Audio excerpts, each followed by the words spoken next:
day baseball had hoped to avoid arrived on Tuesday here at Roger Dean Chevrolet Stadium in Jupiter, with Major League Baseball owners and the Players Association failing to come to an agreement on a new contract to cover the start of the regular season. Unfortunately, minutes after the deadline passed, without that agreement, the players rejecting it unanimously by their executive council, Commissioner Rob Manfred held a news conference and announced that the first two series of the regular season will be canceled. It's the first time regular season games have been canceled by Major League Baseball because of a work stoppage since 1994. For the Cardinals, that means the first two series of the season were scheduled to be on the road in Pittsburgh against the Pirates, a 3-game series, and then in Chicago, 2-game series against the Cubs. So that's no other decisions yet about cancellation of spring training games. That should come probably in the next day or two. No new negotiations are scheduled. Everybody leaving Florida on Tuesday night to head back home to New York. Hopefully those negotiations will resume at some point. So very disappointing outcome.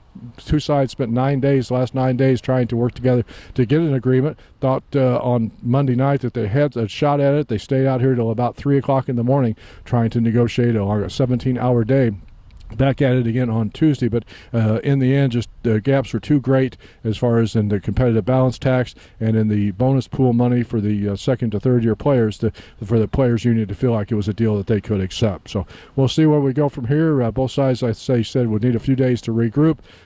Commissioner Manfred called the talks deadlocked. He said he would not use the word impasse, but it doesn't sound like they're in a good place right now. But hopefully, a couple of days off, they'll get back here and get something done. It won't be back in Florida; it'll be somewhere else. So, for the Cardinals' standpoint, their players are working out at a separate facility away from Roger Dean Stadium. That will continue.